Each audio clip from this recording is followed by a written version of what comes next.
నేను ఒక గ్రామానికి వెళ్ళాను. ఆ గ్రామానికి వెళ్ళిన తర్వాత దాదాపు చాలామంది పిల్లలు కనిపించారు. ఒక 30-40 మంది పిల్లలు కనిపించారు.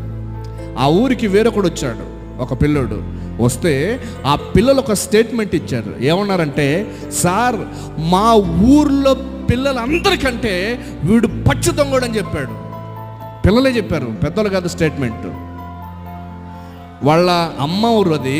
ఆ అమ్మ ఊరికి అబ్బాయి పోతే ఆ ఊరు పిల్లలు చెప్పారు, సార్ మా ఊర్లో చాలామంది పిల్లలు ఉన్నారు, మా ఊరు పిల్లలందరికంటే వీడు టాప్ మోస్ట్ డేంజర్ అన్నాడు.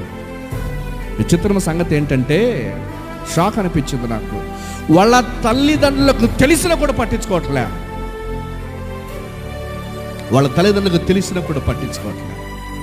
అంటే నీ కళ్ళ ముందు నీ పిల్లలు ఏం చేస్తూ ఉన్నారో తెలిసినా కూడా నువ్వు పట్టించుకోలేదంటే అసలు నీ ఆధ్యాత్మిక స్థితి ఎలా ఉందో ఒకసారి ఆలోచించమని అడుగుతూ ఉన్నా, గుర్తు చేస్తూ.